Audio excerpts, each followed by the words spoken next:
What's up, guys? Welcome to another episode of The Daily Case, the official podcast of KC Queen, and I'm your host, KC Queen. So let's get into it with a word from our sponsors. This episode is brought to you by Anchor for Podcasts, ICT Professional Lawn Care to keep your lawn looking sharp, and I Like Visual for photography and videography needs. This podcast supports local business and people trying to build their brand. So if you would like to become a sponsor of this podcast, then message us on social media or email us at thedailycasemedia@gmail.com. All right, so some of my formatting for this podcast and structure might change because I'm just in the process of deciding how I want it to be, and I'm trying to get a good system to, I guess, remember everything I want to talk about. So for now, it's just like looking at Google Docs. So just an update of what's going on in my life right now. My semester just started. I go to WSU. I'm getting my bachelor's in finance. So this semester I'm taking managerial finance and what's the other one? Managerial accounting. So they're both 200 level classes and they're not too bad. They're going pretty good so far. It's only like the second or third week within the class. So but overall I think it's pretty good. I think now that I'm getting into the, meat and potatoes of the degree. I'm done with my gen ed, so I feel like the classes are getting a little bit easier, not in their level of difficulty, but my interest in the actual content of the class is higher, so it's a little easier for me to remember things. Some of the classes for gen eds are, pointless, for lack of words. Not pointless, but they're just not interests of mine. So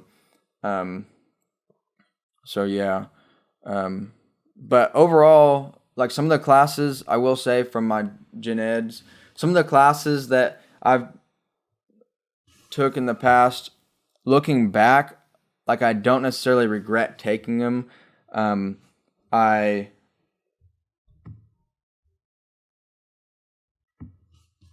I didn't like it at the time I was taking them, but afterwards, or now that it's later down the road, I kind of see the purpose of the class. There might be like a few key items that I took from the class. So I guess I agree with them having the general education requirements. They're there for a reason. I just want to say, if you're looking or thinking about going back to school, I suggest do it. I know classes or school is getting more and more expensive each year, and tuition prices keep going up every single year. But I say go for it because it may not pay out or give you like the highest paying job, or may even be worth the amount of debt that you get into. But if you do it wisely and go to a affordable college or one that's within your budget, I think that college kind of gives you a like ground floor, like foundation of how to look at the world and how to think. So when you're deciding on whether it's career paths or just progressing yourself as a human being, you can look back or think about some of those things that you learn and apply it to your life as you move forward. Because if you think about it, if you look at your life and you live, between 60 and 80 years, a 4-year degree, even if you take 6 or 8 years like I'm doing, I'm going part-time, it's like so small of a portion of your life that when you're 60, 70 years old, it'll be a small blip in the amount of things that you've done or things that you've achieved. So I don't look at it as much as like it's going to change my whole life's earnings or anything, but I look at it for the benefit of teaching me how to look at the world in a better way, a more educated way.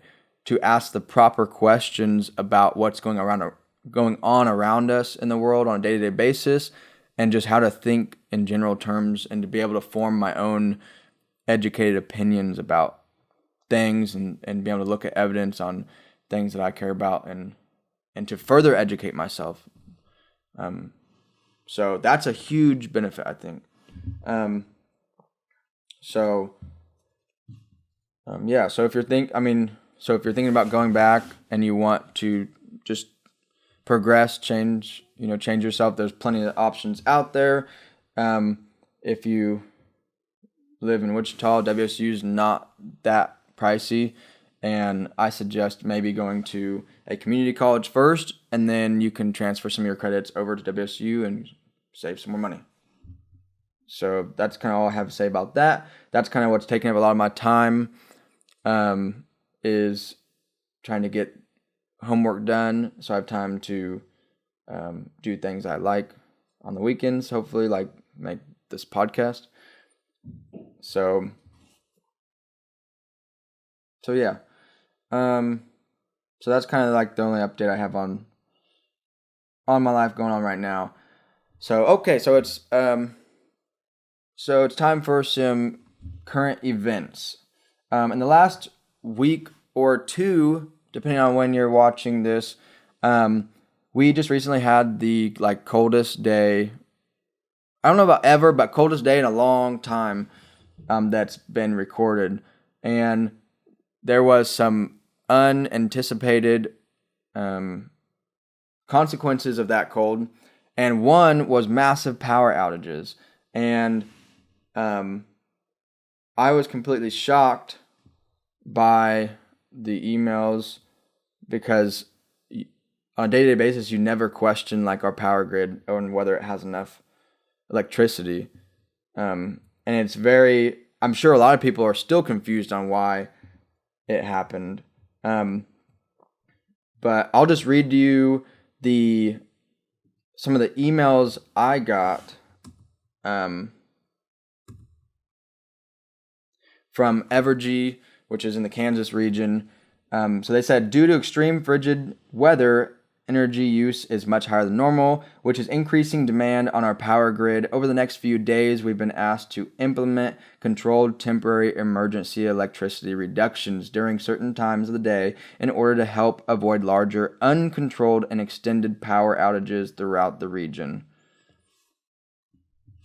And that's just one of them. I got several emails, but I think a lot of people were frustrated with that, including myself, because this does not say what's going on, why we're having this issue, aside from it being cold. And we've all experienced cold weather, and a lot of states like Colorado and some of the states up north have cold weather every single year, and they don't have power issues. Sometimes up in the mountains it can get negative single digits on a daily basis, and they still have power, as far as I'm aware of. So it just seems odd that this would even be a reality that we're facing. But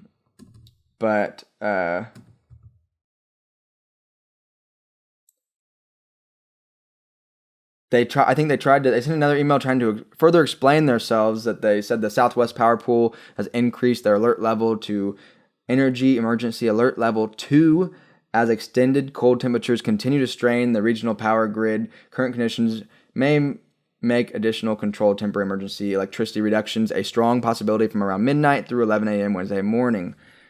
And blah, blah, blah. There was more in there, but basically saying that the Southwest Power Pool was suggesting that they cut off people's electricity.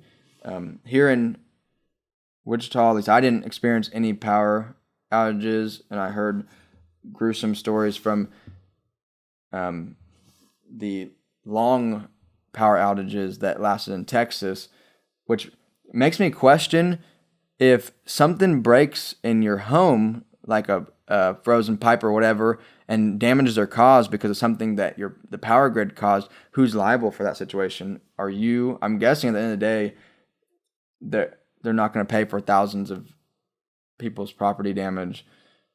So I don't know if that would be a home insurance thing or something that you would personally be responsible for it just seems like a very gray area that I would not want to be mixed up in. And so, yeah, and then eventually by like Wednesday, they said that everything had returned to normal operations. So what really happened? The, I guess, conspiracy theorist inside of me wants to say that, I don't know, maybe this was like a controlled attack, or maybe our power grid got hacked by some foreign entity or some hacker that was able to shut off our power plants. But or maybe it's Big Brother just trying to push that thumb on us just a little bit more. But in reality, I did a little bit of research and found that I guess a lot of our a lot of our power plants are fueled by natural gas, and apparently the weather and some of the equipment used to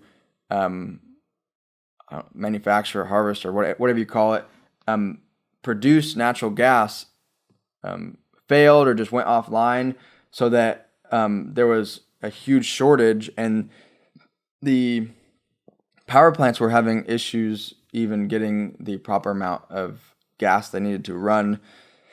And I think there were some other problems, but they said like somewhere around like 11 power plants went offline, which essentially caused, and they had some graph on their website that showed the usage or the demand versus the supply, and essentially the demand matched or slightly increased above the level of the supply that was given, which they've never had this issue in the past. So, or at least not at this scale of so many states being affected like this. And it was freezing cold.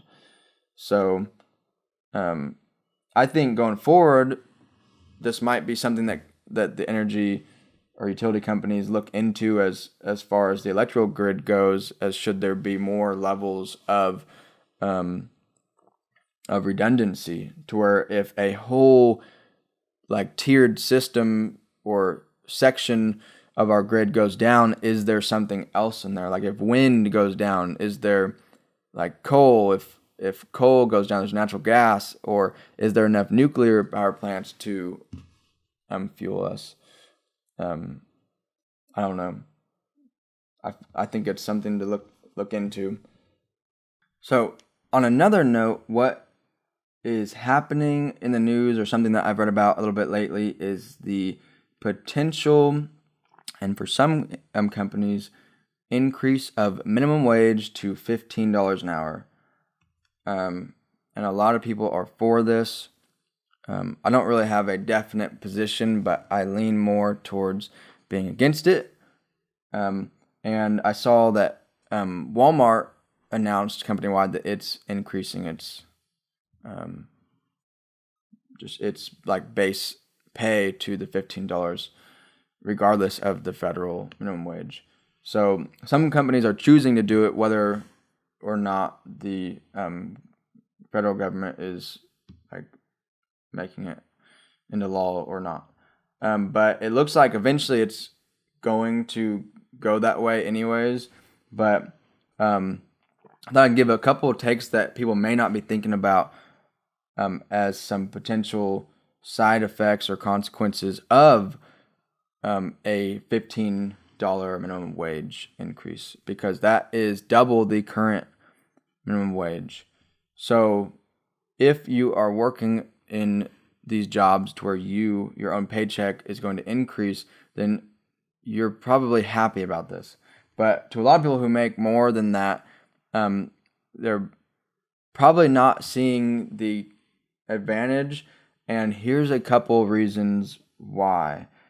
Is because ultimately, at the end of the day, jobs are only worth, or not every job, but a lot of jobs are only worth so much money. If you own a company and you need someone to do a very simple job, then you're not going to want to pay the same wage as, a doctor or not even a doctor, but just like something that involves more like technical knowledge or skills. And that is where the divide in the labor market comes from. You have skilled labor and unskilled labor. Unskilled labor is typically jobs that people or that companies stick to paying the minimum wage at, because they are jobs that don't require very much training or training that can happen in under a week, and you don't need necessarily all the experience in the world to get hired there. But regardless, the people that work there want to make more money. But the problem is that, and I wrote a little bit about this, but the problem is that the profit margin for some of these businesses, such as restaurants and fast food, are too small to support such a raise in some industries. So although they would increase your pay to $15 an hour to avoid having to all of a sudden double the amount of money that they're paying their whole staff, they're not going to just lay off everyone or half the staff or whatever. But one side effect that I could see happening is they may decrease everyone's hours to half of their hours. So you might be making twice the amount, but half the hours. Your check would stay the same as it was before. You're only working half the hours, so maybe that's a plus, or maybe it's not. But at the end of the day, the company's not going to want to spend more money paying you double for no extra profit. And the second side effect is that for some companies, prices may increase to account for it. If they can't afford, or they can't work people less, they have to have full-time workers, then I would assume that the prices are going to increase, because paying payroll is one of the most expensive things a company has. So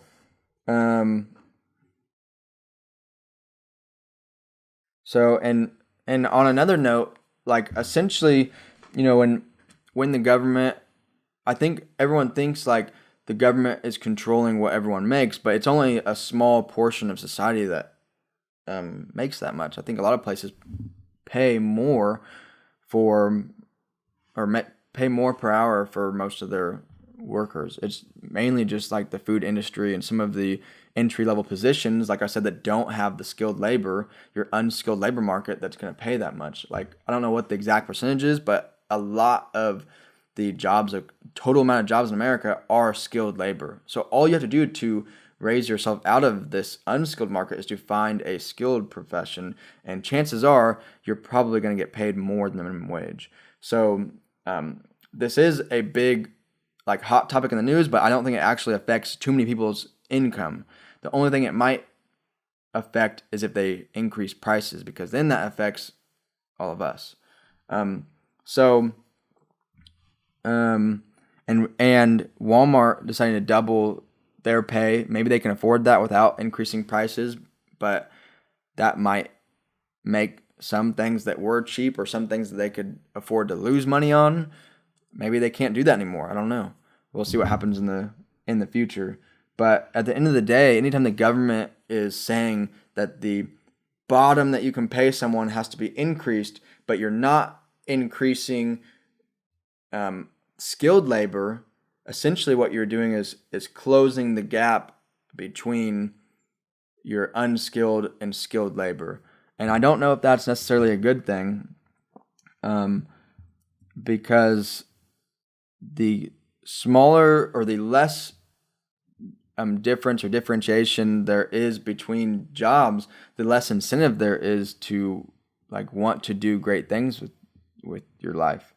I don't think this is going to cause everyone to just be mellowed out and not want to go work for a company or do things with their life. But at the same time, it is going to affect the future generations with that because I'm not that old, and this just shows you the time scale we're looking at as it's kind of escalating at a faster, not a crazy pace, but just faster than the past. Like I'll just give you for reference, my first job I ever had was working as a busboy at El Gacho. It was located at 21st and Tyler, and I think the bar that is still currently there is Dudley's, I think it's called. I could be wrong about that. But it's right next to that ABC liquor store. But they paid me $5 and I think 80 cents an hour, something like that. And then Subway, I think I made, by that time they might have just increased the minimum wage to $7 an hour. But and I thought that was a lot of money. And then even my first aircraft job working at Exacta Aerospace, I started at $8.50 an hour. But all of that is to say that those lower paying jobs motivated me to want to make more money. And I guess $15 an hour isn't like an insane amount of money, but it might deter you or might make you a little bit more content with keeping your job and saying, well, this is good enough for now. I'll figure out something later. But when you're making a lower amount, like what I was, there was definitely not even a thought of consideration as whether to keep this job. It was only temporary, and I thought to myself, like, okay, how am I going to, do something else that's going to, increase that paycheck. So yeah, I don't know. I think it's like, I like just like young people, they like to make more money without necessarily putting in the hard work to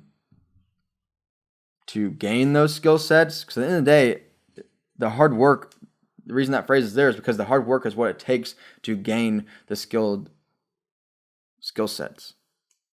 It just takes time to build valuable skill sets.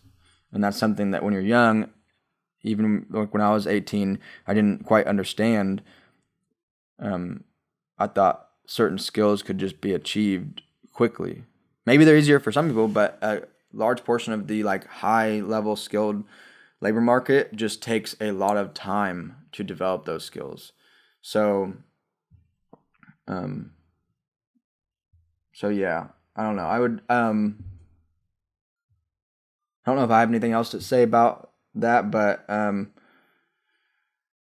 yeah, it'd be interesting to see if there was an argument against it, or even, an argument for just to see, not to force it to happen, but an argument just to see of what the outcome would be if we lowered minimum wage, even lower the opposite way, because, yeah, that would make people not be able to afford, anything who are working those jobs, but for the company's sake, it would allow them to be able to hire maybe more people, work more hours, give better benefits, that sort of thing. So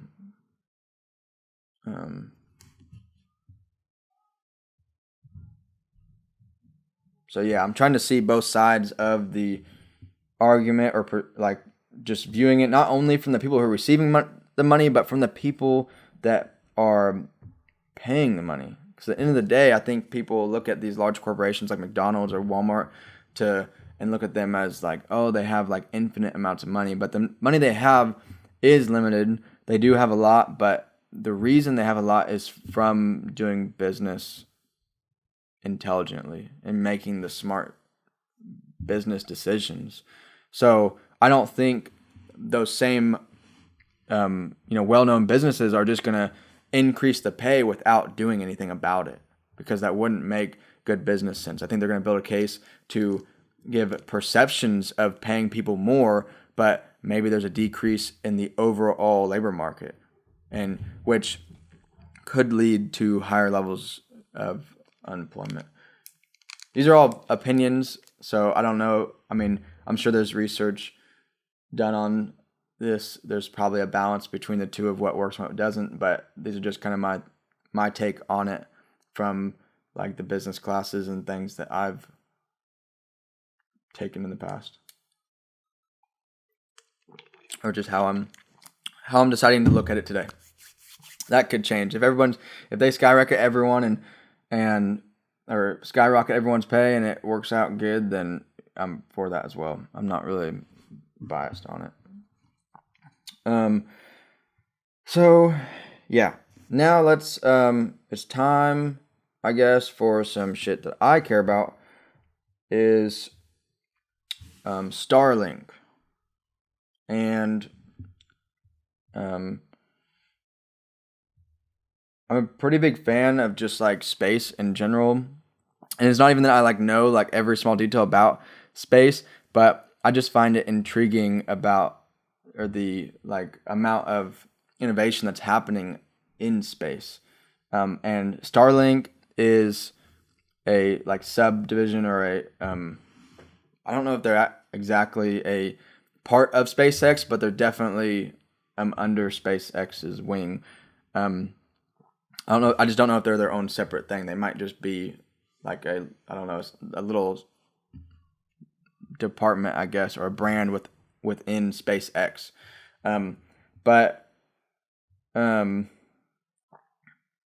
So for those of you who don't know, and I think in the first episode we covered like the 5 richest people in the world, and I think those numbers probably have changed by now. But at the time, Elon Musk was the richest in the world, and the reason why is because he's doing things that no other company in the United States, let alone the world, are doing at the moment. There's some people that are trying to maybe do a little bit of what he's doing, but not at the scale he's doing. SpaceX is by far the largest space exploration company ever, and is going to change the whole way we look at space, the way we get to space, the way companies and businesses and governments decide on the logistics of how they're getting into space, like what we're going to do with space. Just so many different topics are going to because of what SpaceX is doing now.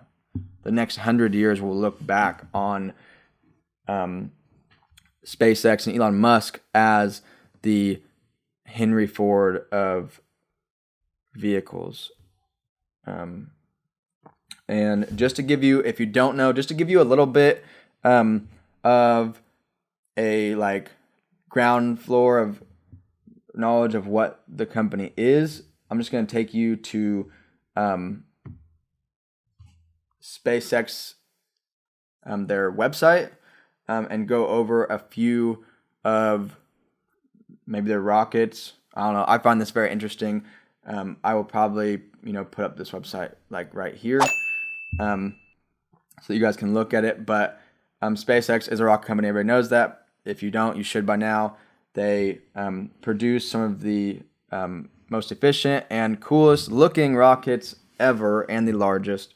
And they are like the number one like contractor, if you will, for NASA as far as delivering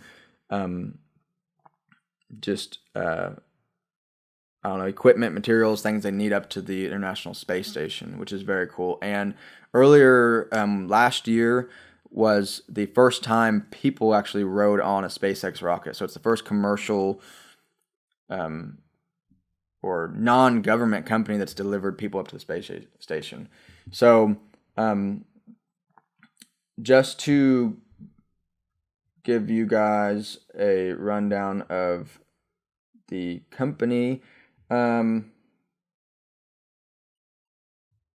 see. How do I want to do this? I'll go through the rockets first. The first one that they have, which is a very popular one, and all the rockets are kind of like similar to this, but the Falcon 9 is a reusable 2-stage rocket designed and manufactured by SpaceX for the reliability and safety transport of the people and payloads into Earth orbit and beyond. Falcon 9 is the world's first orbital class reusable rocket. Reusability allows SpaceX to refly the most expensive parts of the rocket, which in turn drives down the cost of space access. So yeah, the overall use of the rocket is awesome. It has a 2 stages of it. That one gets it up into orbit, and then it takes the booster, I think they call it, off, and that falls down to Earth. And then that booster has re-landable technology built into it, I guess, with the controlled, like just being able to control the thruster as far as the like pivot of it, and it can re-land on a like pad, a drone pad that links up with it and meets it in the ocean, and yeah, it re-lands itself, so it's not damaging any of that, and it's reusable. They re-land it, and the boat brings it into shore. And this is a quick like side note. Like if you're wondering like why it's in the ocean or where, just I think because of like practicality or just so there's no like what's it called, liability with people. They launch out of Florida, and so naturally, the rocket goes up, it moves eastward, and it comes down in the ocean. But the top stage of the rocket stays in space, and it links up with the International Space Station. So, but this rocket, the Falcon 9 is 70 meters tall. So that's like what, 210 feet roughly tall. It's pretty tall rocket. Diameter is only 3 meters. So skinny, very skinny, tall rocket.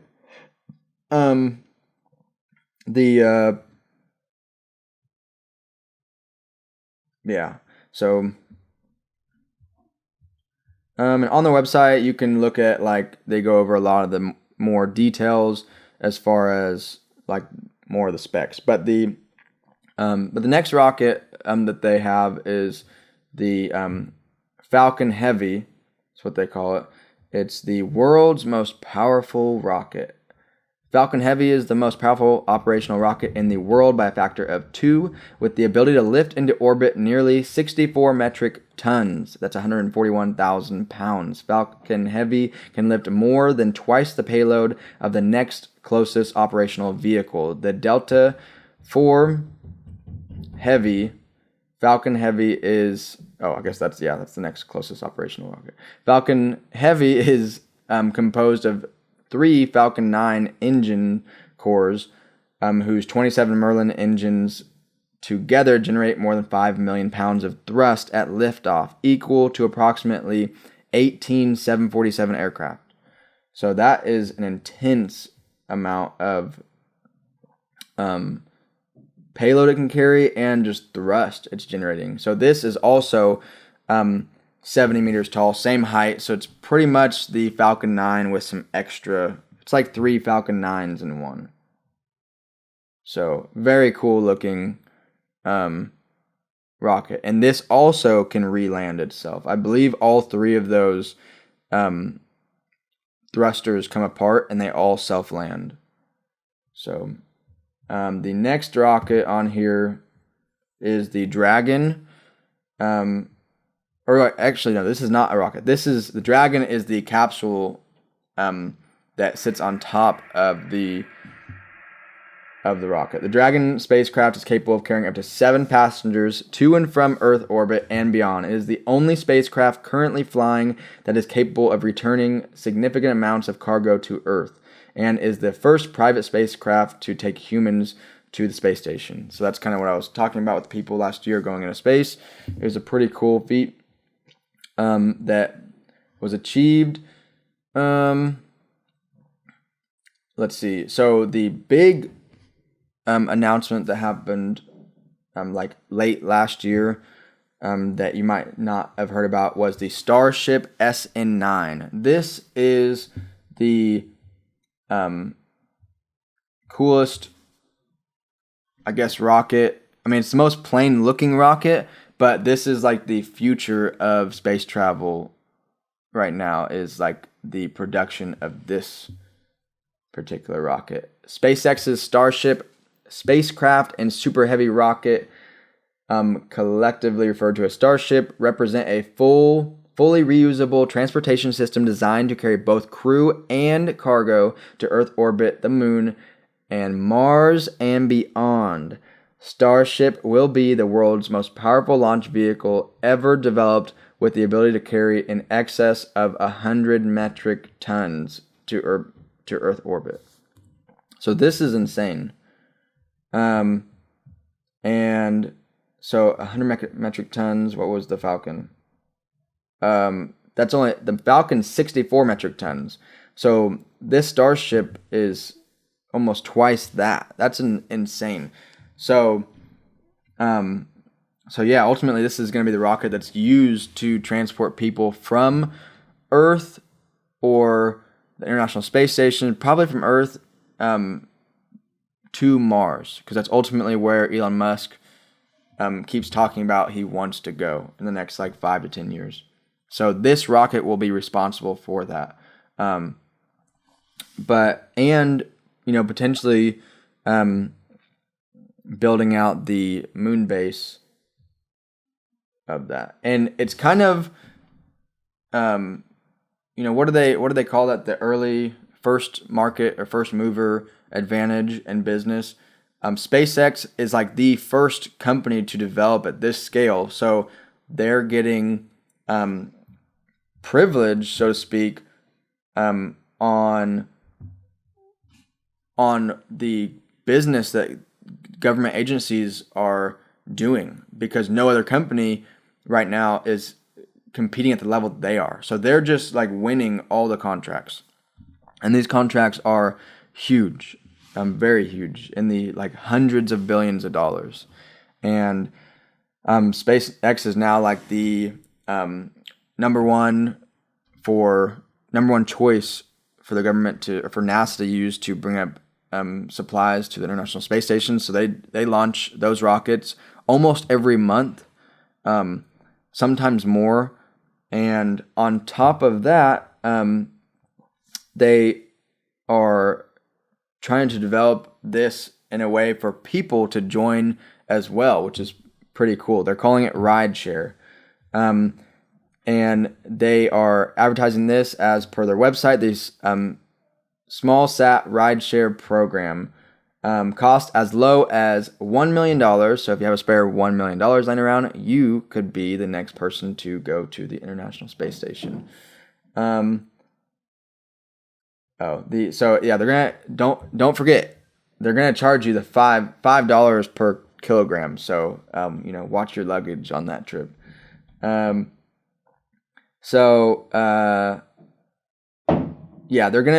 The schedule certainty right now is they're going to do their plans, at least, and this could vary a year or two, but they're going to start opening this up to the public as far as one mission every 4 months. So people are going to be able to go up to the International Space Station and hang out and basically not have to work, be able to do that as a vacation, because all of the astronauts go up there, it's cool and everything, but they're training beforehand, during and after, and they're working the whole time they're there. So they're not really getting to relax that much. I think it's a very fun but stressing job if you're up there in an International Space Station.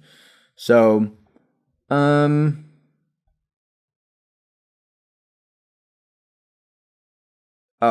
so if your rocket gets delayed and you paid that $1 million, there might be a 10% rebooking fee. So, as you're counting up your dollars there, beware of that. Those are the programs that SpaceX is offering.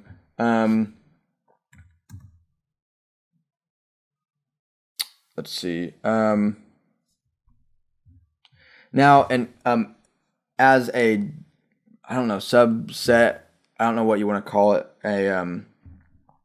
another division of SpaceX is Starlink, which is a very interesting, not even a concept anymore, it's definitely a reality, but it's an interesting business that they're also the first to market on, which seems to be Elon Musk's theme with how he does business, is Starlink. Starlink is a satellite program to deliver home internet to your house via satellite. And the way that works is you get internet as the satellite goes, over your house. So as you may expect or be having questions about this, you and for those who are just listening, you can think about how many satellites you would need to have like consistent internet.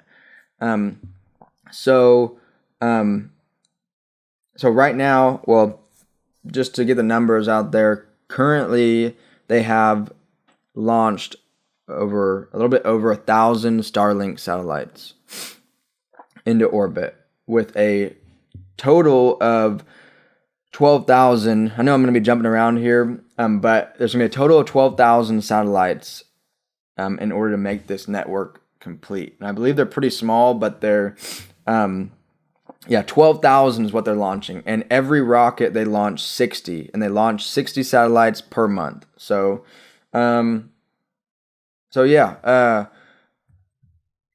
go to Starlink's website. It is high-speed, low-latency broadband internet. Starlink is now delivering initial beta service both domestically and internationally, and will continue expansion to near global coverage of the populated world in 2021. During beta, users can expect to see data speeds vary from 50 megabit a second to 150 megabit a second, and latency from 20 millisecond to 40 millisecond in most locations over the next several months as we enhance the Starlink system.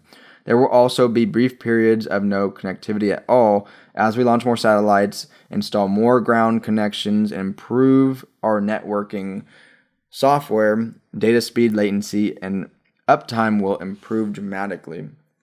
What's interesting, so essentially, this is satellite internet. And so if you get accepted into the beta program, you are able to purchase one of these like land units. And it comes in a kit, and it's basically you get a round disc and with a little triangle platform that connects. It comes with a router, a modem, and that sort of thing, and you pretty much connect it and connects to the satellite or whatever the nearest Starlink satellite is, and all of a sudden you have internet. And what's nice about it is you can use it in your home. You can take it on trips because you're not.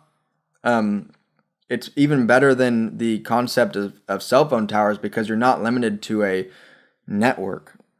The Starlink data network is global. It's the only, or will be like the only like data connection that to the public that is like globally usable and equal. So you can be in in Punta Cana or Africa or China or in the middle of Kansas or California or New York or Florida or Michigan, Montana, Oklahoma, wherever you're at, Texas, and you're going to get the same reliable connection once they have this fully deployed. That's why right now they're in the beta, and as they get more and more satellites up there, you're going to see them fully roll out with the alpha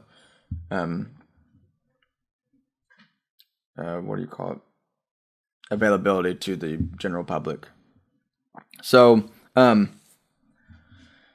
that could be a huge disruptor within internet if it works good and if it's successful, because I know Elon Musk has talked about increasing into the multiple gigabit data speeds with very low latency, and the satellite, from what I've seen, is pretty small. I think it's only like a foot wide. It's very plain looking. It's white with a black base, and the modem and router are pretty small. And so I'm assuming you would be able to hook up your own router to that as well, or your choice of router. But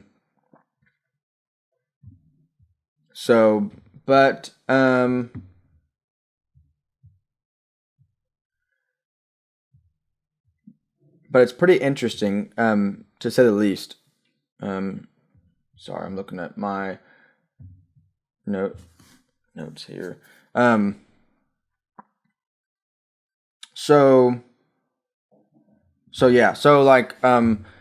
unsurprisingly, I applied for the Starlink beta and got accepted into it, but I don't really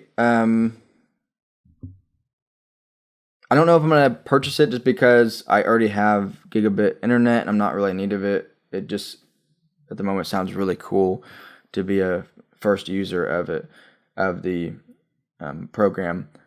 But the initial kit is it's not like a free service in the beta. You're gonna pay for it to be that first few users of it. But the hardware, which is like your satellite, the base, everything I just talked about, everything you need to receive the internet connection is $500. So you pay $500, you get the kit, and you can connect to the Starlink grid. And then your monthly bill would be $99. So similar to Cox, like I know for Cox's gigabit data plan, it's like $100 or $120 a month. So not too much difference, but you're only getting that 50 to 150 megabit speed instead of the gigabit speed. So something definitely to think about. And in the beta, you're not going to get data all the time. So you definitely wouldn't want to rely on this right now. But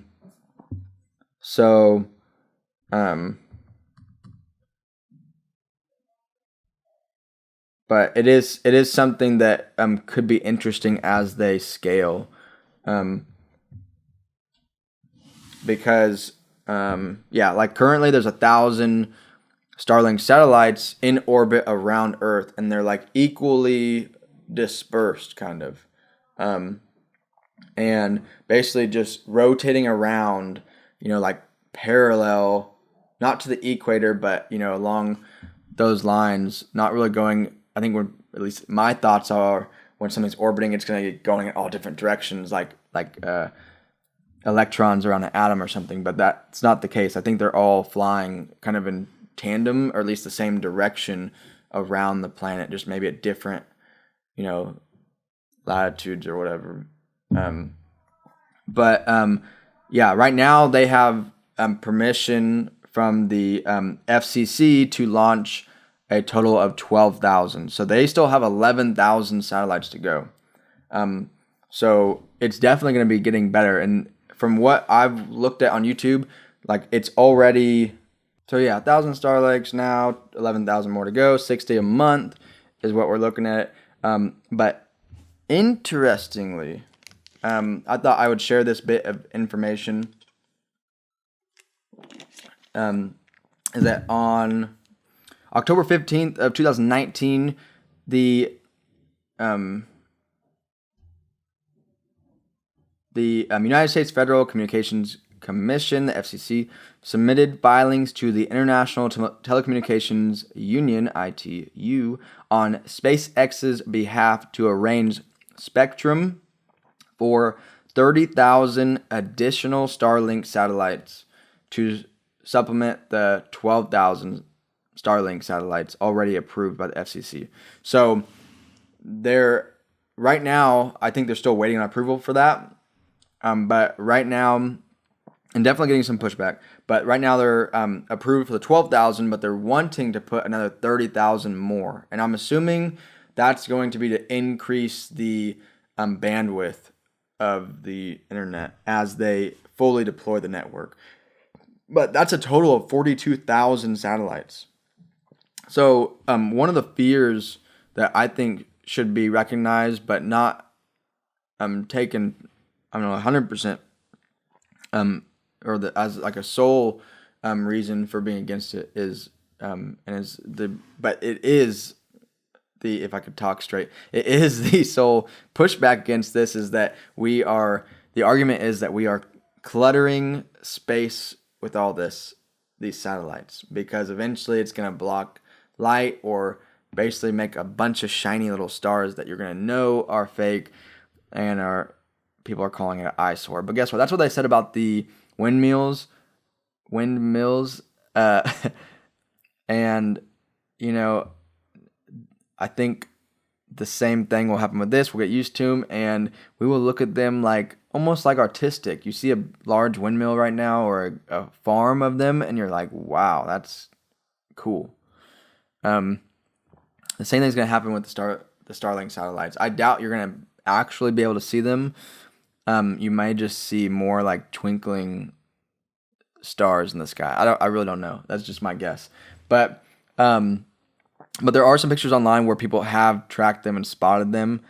But SpaceX has admitted, or not Starlink, whatever SpaceX, whatever you can call it, has said themselves that it's hard for them to even not track the satellites, but find them in the night sky with the naked eye themselves. So they're very like tiny. You're not gonna be able to see them. But as they get more and more, the worry or liability people would say is that if there is anything that goes wrong with these satellites, then that's where we would have issues, because the amount of satellites that would be, if one of them went rogue or off course and hit another one, next thing you know, you have a ping pong type situation and a bunch of small debris flying at 20 something thousand miles an hour around Earth, to where if we decide to launch a rocket, now all of a sudden we have debris clouds or debris fields that we have to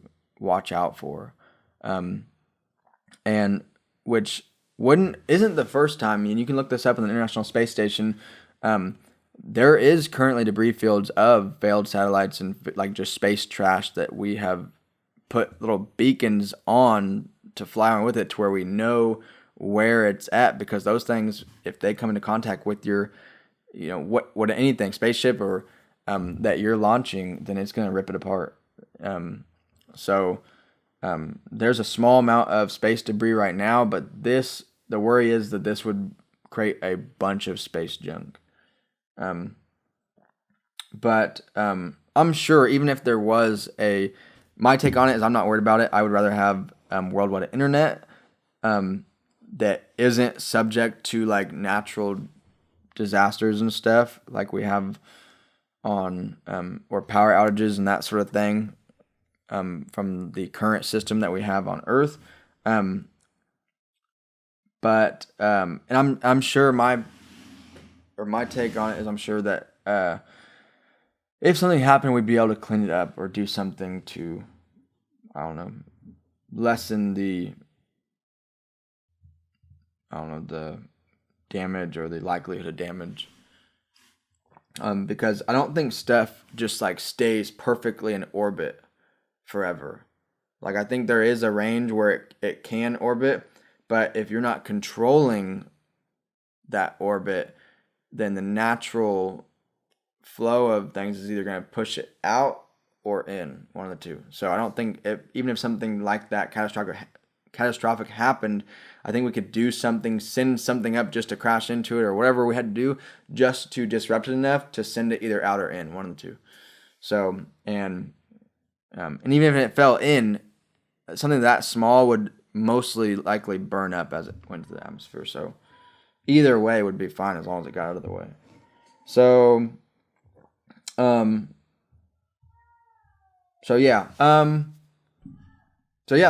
all I have today. Hope you guys enjoyed this podcast. This is episode 3. It's a lot longer than my previous episodes, which that's fine. I'm starting to talk more. I'm getting into like the groove of things, getting comfortable, talking about subjects that I like. And, as you could tell, I'm, preparing or trying to prepare a little bit for the podcast, and not just reading off, a screen, but trying to give my take on the topic. So hopefully you enjoyed. If you like it, give it a thumbs up. What else was I going to tell you guys? Go ahead and subscribe. We are on all platforms now. In the previous episode I talked about, we were waiting for Apple Podcast, which is the largest podcast network. Roughly around 70% of the market share is on Apple Podcast. Well, we have now been approved and are on Apple Podcast. So if you have Apple computer, Apple phone, your iPhone, and you listen to podcasts, look us up, The Daily Case. I think I think that's it. I don't know. I feel like I'm forgetting something. I've already talked everyone's ear off. But yeah. So I feel like I was gonna say something. Damn it. Mm-hmm.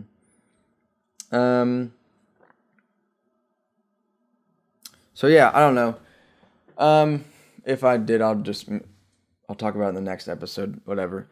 But so yeah, be sure to check us out. We're on YouTube. This video will be on YouTube and Facebook and all the major podcast platforms. So yeah, have a good day and let me know what you think. If you have any questions, comments, concerns, if you hate what I'm doing or post this, whatever, I'm enjoying this. So, yeah, just give me your feedback. I like to hear what you guys think. So, yeah, I'll see you guys later. Peace.